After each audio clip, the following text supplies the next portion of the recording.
আসসালামু আলাইকুম এভরিওয়ান। অভিমানী মন গল্পের তৃতীয় পার্ট। তো চলো বেশি কথা না কইয়া গল্প শুরু করা যাক। এতদিন নিজের ছেলে মেয়ের কোনো খোঁজ খবর নেয়নি, আজকে মেয়ের বিয়েতে নামের আগে মৃত বলাই পিতার পরিচয় নিয়ে এসেছেন। আমি সহ বিয়ে বাড়ির সবাই আমার পিতা নামের বেঈমানটাকে অপমান করে অনেক কথাই শুনিয়ে দিলাম। আপু বলল, ভাই হাজার হলো উনি আমাদের বাবা, আমাদের জন্মদাতা। আমি বললাম, আপু তুই চুপ কর, উনি আমাদের কিসের বাবা? জন্ম দিলেই কি বাবা হয়ে যায়? উনি পিতা হিসাবে কি দায়িত্ব পালন করেছেন যে আমাদের পিতা হবেন উনি? আমার পিতা ও মাতা একমাত্র তুই, আর কেউ না। একটু পর উনি সহ আমার সৎমা চলে গেলেন। আপু এসে আমাকে জড়িয়ে ধরে কান্না করলেন। মাসুদ ভাইয়া এসে বললেন, লাবণ্য শান্ত হও। কাজী আবার আপুর বিয়ের কাজ শুরু করে দিলেন। বিয়ে পড়ানো শেষ, এখন খাওয়া দাওয়া হবে। আমি একটা জিনিস ভেবে পাচ্ছি না, মিতুকে সেই সকালে আপুর সাথে রুমে দেখলাম, ও কোথায় গিয়েছে? মনে মনে খুঁজছি কিন্তু পাচ্ছি না। অতপর মিতু সহ ওর বান্ধবীদের দেখা মিলল খাবার টেবিলে। আমি খেয়াল করে দেখলাম মিতুর সাথে যারা বসে আছে একটাও আমার চেনা পরিচিত কেউ না। আমি উপর দিকে এক টেবিলে খাবার দিচ্ছি, হঠাৎ মিতুর এক বান্ধবী আমাকে ডেকে বলল, তুমি আবির না? আমি বললাম, হুম। মেয়েটি বলল, আরে চিনতে পারো নাই আমাকে? একদিন না তুমি আমি মিতু একসাথে তোমাদের কলেজে গিয়ে আড্ডা দিয়ে আসলাম। আমি বললাম, আসলে আমার তো মনে পড়ছে না। মেয়েটি বলল, ও আচ্ছা। আমি আবার একটু এদিকে আসলাম। মেয়েটি বলল, কিরে মিতু, আবিরের সাথে কথা বললি না যে? ওনা তোর বেস্ট ফ্রেন্ড, ঝগড়া করেছিস নাকি? মিতু কিছু না বলে খেতে থাকলো। মেয়েটি বলল, মিতু একটা কথা বলবো তোকে। মেয়েটি বলল, দেখ আবির আগে কত খ্যাত ছিল, এখন অনেক স্মার্ট হয়েছে তাই না? মিতু বলল, কেন, তোর কি পছন্দ হয়েছে আবিরকে? ডাক দিয়ে বলবো যে তুই প্রেম করবি ওর সাথে?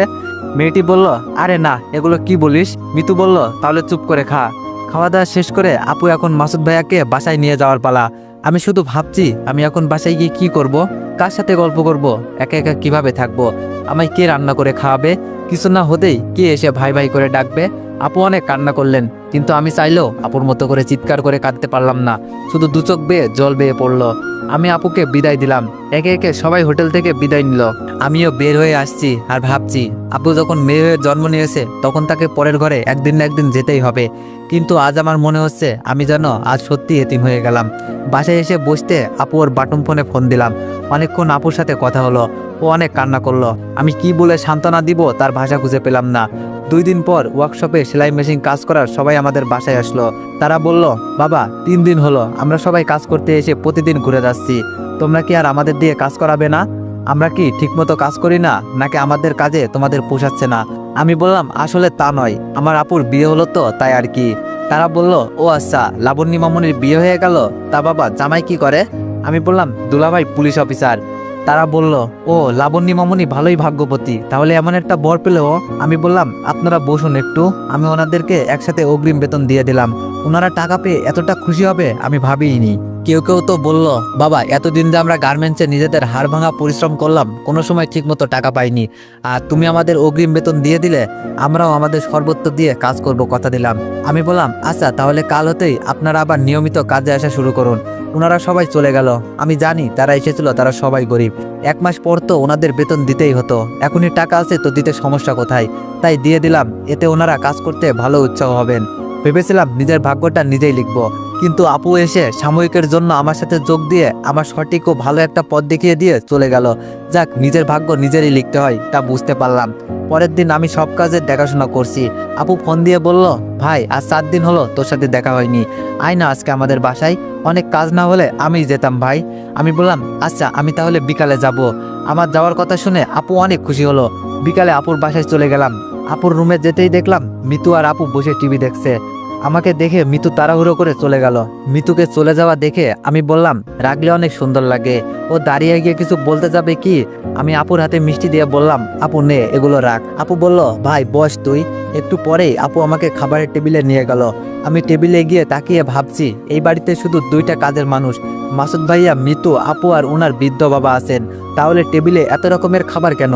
আপু বলল, কি হলো বস? আমি খাবার টেবিলে বসতে ভাবি অনেক খিদে পেয়েছে, খেতে দাও বলতে বলতে মিতু আসলো খেতে। ও আমাকে দেখে আবার ঘুরপাক খেয়ে চলে যাবে কি? আপু বলল, কোথায় যাচ্ছ, এসেও খাবে না? মিতু বলল, পরে খাবো, আমার রুমে খাবার দিয়ে রেখো। মুখটা বাঁকা করে চলে গেল। আমি বললাম, দেখছিস আপু তোর ননদটা কেমন দেমাকি? আমি খেতে বসছি দেখে ও খেতে এসেও চলে গেল। আপু বলল, ওর কথা বাদ দে, তুই খা। আপু আমাকে অনেক রকমের খাবার দিল, যেগুলো আমার আজ অব্দি খাওয়া হয়নি। খাবার মুখে দিয়েই মনের অজান্তে চোখ দিয়ে জল আসলো।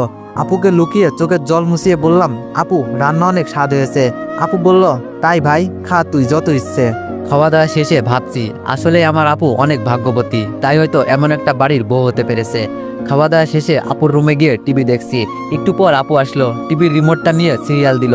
আমি বললাম, কি আপু, তুই এই 4 দিনে সিরিয়াল দেখা শুরু করে দিয়েছিস? আপু বলল, আসলে ভাই আমি না, মিতু প্রতিদিন এসে আমার সাথে বসে সিরিয়াল দেখতো, ওর সাথে সাথে আমিও একটু দেখতাম আর কি। আমি বললাম, ও আচ্ছা, তা আজকে আসছে না কেন? আপু বলল, আসবে কি করে, তুই আসিস যে। ভাই শোন না, মিতু না আমার উপর অনেক খুশি হয়েছে। আমি বললাম, কেন আপু? আপু বলল, ওই যে অপু কেমন তা ও তো আমার জন্যই বুঝতে পেরেছে। ও একটু রাগী হলেও ওর মনটা অনেক ভালো রে ভাই। জানিস না সারাদিন আমার সাথে কত মজা করে। তোর ভাই অনেক রাতে বাসায় ফিরে ততক্ষণ আমার কাছে এসে বসে থাকে। ওর মনটা না অনেক ভালো। আমি আপুর দিকে তাকিয়ে মনে মনে বলছি, আপু তুমি তো মাত্র কয়দিন হলো ওকে চিনছো, আর আমার তো ওর সাথে কতদিনের সম্পর্ক। কিন্তু আপু হঠাৎ করে মিতুর গুণগান নিয়ে পড়লো কেন? আমি যে মিতুকে পছন্দ করি তাও জানতে পেরে গিয়েছে নাকি? সিরিয়াল দেখা শেষে আপু বলল, ভাই যাই, মিতুকে ওর রুমে খাবারটা দিয়ে আসি, তুই বস। আপু খাবার দিয়ে আসলে জানতে চাইলাম, মাসুদ ভাই কখন আসবে? আপু বলল, ওর আসতে রাত হবে, চল পাশের রুমে তোর থাকার ব্যবস্থা করা আছে। আমি আপুর সাথে গিয়ে শুয়ে পড়লাম। আপু চলে গেল। শুয়ে শুয়ে বলছি, মিসেস মিতু, তুমি যতই আমার থেকে দূরে সরে থাকার চেষ্টা করো না কেন, এবার থেকে 2 দিন পর পর এই বাসায় আসবো আর তোমাকে জ্বালাবো, দেখি তুমি কি করো। এই বাসায় আসার অধিকার এখন আমি পেয়ে গিয়েছি। একটু পর বাইরে মাসুদ ভাইয়ার গাড়ির শব্দ পেলাম। ভাই হয়তো এসে গেছে। আমি পাশের রুমে শুয়ে শুনছি। ভাই আপুকে বলছে, কই তোমার ভাইকে যে ফোন করে সকালে আসতে বললে ও আসে নাই? আপু বললাম, এসেছে। মাসুদ ভাই বলল, কোথায়, ডাকো শালাবাবু প্রথম আসলো বাসায়, একটু গল্প করি বসে। আপু বলল, ও পাশের রুমে ঘুমাচ্ছে। মাসুদ ভাই বলল, ও ঘুমিয়ে গিয়েছে নাকি, তাহলে ডেকো না। আপু বলল, না ঘুমায়নি, তোমার জন্য বসে থেকে থেকে এই মাত্র গেল। ভাইয়া আমাকে শালাবাবু বলে ডাকলেই আমি উঠে গেলাম। কিছু কথাবার্তা বলার পর উনি বললেন, কালকে তোমরা 2 জন আমার সাথে একটু থানায় যেও, তোমাদের আব্বু জেলে। আমি কিছু বলতে যাব কি, আপু বলে বসলো, আব্বু জেলে মানে কি হয়েছে আব্বুর? মাসুদ ভাই বলল, তোমার সৎমার ওনার বাবা, তোমার আব্বুর দ্বিতীয় পক্ষ ছেলে মেয়ে রয়েছে জানতে পেরেছেন। তোমার আব্বু ওনাদের মিথ্যা কথা বলা ও সব গোপন রাইখা ওনাকে চোরের অপবাদ সহ আর কিছু মিথ্যা মামলা দিয়ে পুলিশে ধরিয়ে দিয়েছে।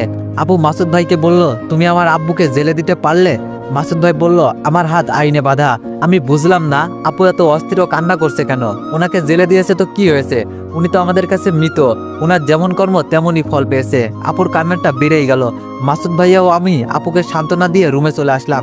পরের দিন সকালে উঠতেই মিতু আমার রুমে কফি নিয়ে আসলো। আমি তো পুরোই অবাক, মিতু আমার জন্য কফি নিয়ে এসেছে, ব্যাপার কি? আমি উঠে বলতে লাগলাম, সকাল সকাল ঘুম থেকে উঠে কার মুখ যে দেখলাম, মনে হয় আজকের দিনটা একদমই বাজে যাবে। কই দেখি তো আজকে সূর্যটা কোন দিকে উঠেছে। আমার কথা শুনে মিতুর আগে কফি টেবিলে রেখে চলে গেল। আমি কফি খেয়ে দেখলাম আজকের কফির স্বাদটা একটু আলাদা। বিছানা হতে উঠে ফ্রেশে রান্নাঘরের দিকে যেতে দেখলাম মিতু রান্না করছে। কি ব্যাপার, মিতু কি রান্না করতে পারে নাকি শখের বসে রান্না করছে? আপু ও ভাইয়াকে দেখলাম বাসায় নেই। রান্নাঘরে গিয়ে মিতুর কাছে জানতে চাইলাম সব কোথায় গিয়েছে। ও আমার কথা শুনেও না শোনার ভান করলো। আমি আবারও বললাম, তবুও না শোনার ভান করলো। ইচ্ছে করছিল কাছে গিয়ে ওই দিনের মতো চুলের মুঠি ধরে 2টা চর বসিয়ে দিই। মাসুদ ভাইয়াকে ফোন দিলে উনি ফোন ধরছে না। পরে বাড়ির বাইরে এক কাজের মানুষের কাছে জানতে চাইলে বললেন, ওনারা হাসপাতালে গিয়েছে, কে যেন অসুস্থ তাই দেখতে। কোন হাসপাতালে গিয়েছে যে আমাকে বলে যায় নাই, আমি তো তা জানি না। রুমে চলে আসতে রান্নাঘরে উকি মেরে দেখি রান্না প্রায় শেষ। আমি বললাম, মিস মিতু, এতদিন তুমি আমার সাথে কথা বলো নাই, দেখি আজ কথা বলো কিনা। রুমে গিয়ে দরজা দিয়ে অন্য মুখে আমি শুয়ে রইলাম। শুয়ে শুয়ে ভাবছি কখন মিতু এসে আমাকে বলবে, উঠ রান্না শেষ, খাবার রেডি, চল খাবি। একটু পর বুঝতে পারলাম মিতু আমার রুমে প্রবেশ করেছে। ও এসে আমাকে কিছুই বলছে না, কি যেন করছে। আমি ঘাড় ঘুরিয়ে দেখি ও সব খাবার আমার রুমে নিয়ে এসেছে। সব রেখে ও চলে গেল। আমি জিব্বাতে কামড় মেরে বলছি, তুই যদি আমার বোনের ননদ না হতি তাহলে আজ এই সুযোগটা মিস করতাম না। তোর এত ইগো দেমাগ সব মাটিতে মিশিয়ে দিতাম। শুধু তোর সাথে কিছু করলে আমার বোনের সংসারটা ভেঙে যাবে বলে কিছু করলাম না। খেতে বসে দেখছি ভালোই রান্না করেছে মিতু, তার মানে ও রান্না পারে। আর যদি নাই পারে তাহলে মাসুদ ভাইয়াকে কে রান্না করে খাইয়েছে? নিশ্চয়ই মিতুই। একটু পর মাসুদ ভাই আমাকে ফোন করে বলে, আবির তোমার আব্বু একটু অসুস্থ হয়ে পড়েন, তাই তোমার আপুকে নিয়ে সকাল সকাল একটু হাসপাতালে এসেছি। তুমি তো তখন ঘুমাচ্ছিলে তাই ডাকাডাকি করি নাই, আসবে তুমি? আমি বললাম, না আমি যাব না। আচ্ছা রাখি বলে মাসুদ ভাই ফোন রেখে দিলেন। আমি শুয়ে টিভি দেখছি আর ভাবছি উনি আমার কে যে দেখা করতে যাব, আর উনি আমার কেউ নয়। শয়তানি করে টিভির ভলিউমটা বাড়িয়ে দিলাম। ভাবছি মিতু এসে বিরক্ত হয়ে কিছু বলবে। কি হলো, ও আসছে না কেন? রুম থেকে বেরোতে দেখলাম মিতুর বান্ধবী এসেছে। আপুর বিয়ের দিন যেই মেয়েটা আমার সাথে কথা বলেছিল ওই মেয়েটা এসেছে। গিয়ে দেখি একটু ভাব জমানো যায় কিনা। আমি বললাম, হাই কেমন আছেন? মেয়েটি বলল, আরে আবির তুমি? ভালো আছি, তুমি কেমন আছো? আমি বললাম এই তো ভালো, তা কখন এসেছেন? মেয়েটি বলল এই তো 5 মিনিট। আর তুমি আমাকে আপনি করে বলছো কেন? বুঝলাম অল্পতেই এটাকে পটিয়ে ফেলা যাবে। আচ্ছা আপনি বলাই আমার অভ্যাস, তো এখন থেকে তুমি করেই বলছি। মিতুর বান্ধবীর সাথে জমিয়ে গল্প করতে শুরু করে দিলাম। মিতু উঠে বলল তুই বস, আমি ফাইলটার কপিটা নিয়ে আসছি। মিতু চলে গেল, আমিও গল্প করতে থাকলাম। একটু পর মিতু একটা ফাইল আর কপি নিয়ে আসলো। আমি কপি খেতে খেতে বললাম কিসের ফাইল এটা? মেয়েটি বলল আমি আব্বুর থানার পাশ দিয়েই যাব, তাই আব্বুর থানা থেকে ফোন করে আমাকে বললেন মিতুর ভাই আজকে থানায় আসবেন না, ফাইলটা নিয়ে যেতে, তাই এসেছি আর কি। আমি বললাম তার মানে তোমার আব্বু পুলিশ? মেয়েটি বলল আব্বু থানার এসআই। আমি কপি হাতে উঠে আসতে ওর বান্ধবী বলল কি হলো, কোথায় যাচ্ছেন? আমি বললাম না আসলে আমার একটু কাজ আছে আর কি। উঠে আসতে মিতু মুচকে হাসি দিল। ও হয়তো বিষয়টা বুঝতে পেরে মনে মনে বলছে এখন উঠে পালাচ্ছিস কেন, মারবি না লাইন, পটাবি না আমার বান্ধবীকে? আমি রুমে এসে কফি খাচ্ছি আর ভাবছি তার মানে মিতুর ভাইকে মিতুর বান্ধবীর বাবাই ওই দিন আমায় অ্যারেস্ট করতে বলেছিল। ভাগ্যিস আমি বেশি দূর এগোইনি, তার আগেই সব জানতে পেরে গিয়েছি।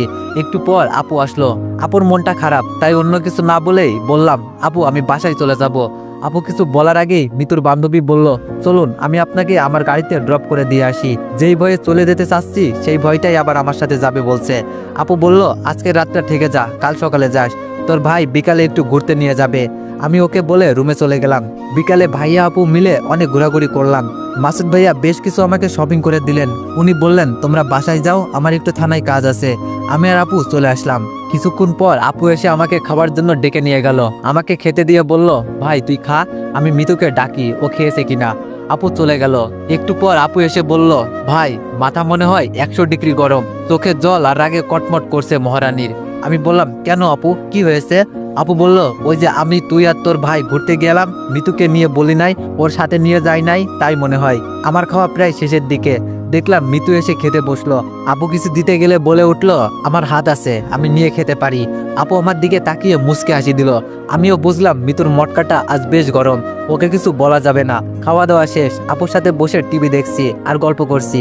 একটু রাত হয়ে গেল, আমি আমার রুমে ঘুমাতে চলে আসলাম। শুয়ে ঘুমিয়ে পড়লাম। মাঝরাতে একটু একটু বুঝতে পারছি আমার বুকের উপর বারবার কে যেন হাত রাখছে। আমি ঘুমের ঘরে সরিয়ে দিচ্ছি, তবু আবার হাত দিচ্ছে। আমার ঘুম ভেঙে গেল। পাশে কেউ আছে কিনা হাত দিয়ে দেখতে গিয়ে দেখলাম কে যেন শুয়ে আছে। আমি লাফ দিয়ে উঠে টেবিল ল্যাম্পটা জ্বালিয়ে দিলাম। এ কি মিতু তুই? মিতু ওর মুখে হাত দিয়ে বলল একদম চুপ থাক। আমি বললাম তুই আমার বিছানায় কেন মিতু, আর রুমের দরজা তো অফ, কি করে ভিতরে আসলি তুই? মিতু বলল তোর আগে এসেছি, আর কি জন্য এসেছি সেটা এখন বুঝাবো তোকে। আমি বললাম দেখ মিতু, তুই যদি ভাবি যে আমার রুমে এসে উল্টোপাল্টা কিছু করে তোর ভাই ও আপুর কাছে আমাকে খারাপ বানাবি, তাহলে তুই চরম ভুল করবি। কেননা এটা আমার থাকার রুম, আর ওনারা কিছুই বিশ্বাস করবে না, বরং উল্টো তোকেই খারাপ ভাববে। মিতু আমার কথা শুনে হেসে দিল। আমি অবাক হয়ে ওর দিকে চেয়ে রইলাম। মিতু বলল মাত্র 2 দিন কথা বলেই তুই আমার বান্ধবীটাকে পটিয়ে ফেলেছিস, ও তোকে ভালোবেসে ফেলেছে। সন্ধ্যায় আমাকে ফোন করে তোর নাম্বারটা চাইলো, তাই ভাবলাম নিজের হাতের কাছেই পড়ে আছে একটা অমূল্য কিছু, আমি তার কদর না বুঝে তাকে দূরে সরিয়ে দিয়েছি। আর না, আজ আমি তাকে আপন করে নিব। মিতুর কথা শুনে আমি একটু হাসি দিয়ে মনে মনে বলছি যে আমার মূল্যটা এতদিন বোঝাই নাই, তার সঙ্গে জীবন আমি পার করব না। মাত্র 2 দিনেই যে আমার বিষয়ে সবটা না জেনেই যে আমাকে ভালোবেসেছে, তার ভালোবাসাটাই আমি গ্রহণ করে নিব। মিতু বলল তুই হাসিস কেন? আমি বললাম এমনি। মিতু বলল আচ্ছা। মিতু আমার আরো কাছে আসতে থাকলো। আমি বললাম দেখ মিতু, আর কাছে আসার চেষ্টা করবি না, নইলে আমি ভাইয়া আপুকে ডাক দিব। ও কিছু না শুনে আমার কাছে আসতে থাকলো। আমিও কি করব বুঝতেছিলাম না, তাই আজকে আবারও। তো এভরিওয়ান কন্ট্রোল, আজকের জন্য এতটুকুই। তো নেক্সট পার্টের জন্য অপেক্ষা করো। ধন্যবাদ।